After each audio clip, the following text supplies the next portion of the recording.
কেন্দ্রীয় স্বরাষ্ট্র প্রতিমন্ত্রী নিশীথ প্রামাণিকের গাড়ির ওপরে হামলার ঘটনায় সিবিআই তদন্তের নির্দেশ দিল কলকাতা হাইকোর্ট। নির্দেশ দিতে গিয়ে প্রধান বিচারপতি প্রকাশ শ্রীবাস্তব এবং বিচারপতি রায় চট্টোপাধ্যায়ের ডিভিশন বেঞ্চ জানিয়েছে, নিরপেক্ষ তদন্তের স্বার্থেই এই সিবিআইয়ের হাতে তদন্তভার তুলে দেওয়া হলো। বিরোধী দলনেতা শুভেন্দু অধিকারীর দায়ের করা মামলায় এদিন এই নির্দেশ দিয়েছে কলকাতা হাইকোর্টের প্রধান বিচারপতি ডিভিশন বেঞ্চ।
ये मार रहा था वो काला काला काला ड्रेस कुछ नहीं बोला, कुछ नहीं बोला। चलो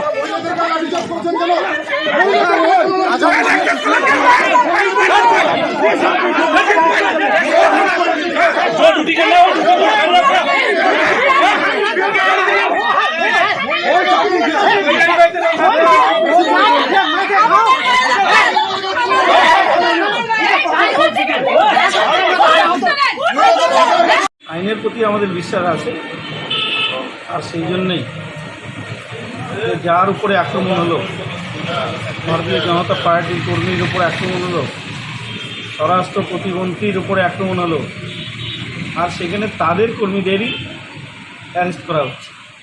জেলেও আছে 21 জন, 47 জনের নামে পুলিশ ইচ্ছাকৃতভাবে ভারতীয় জনতা পার্টির কর্মীদের নামে কেস করেছে। সেই জন্য আমরা হাইকোর্ট করেছিলাম সিবিআই তদন্ত চেয়ে। আমরা আইনের প্রতি বিশ্বাস আছে, সিবিআই তদন্ত করবে যে আমাদের স্বরাষ্ট্র প্রতিমন্ত্রীর উপরে যে হামলা হয়েছে তার জন্য কারা কারা জড়িত আছে তাদের গ্রেফতার করবে, কেস করবে।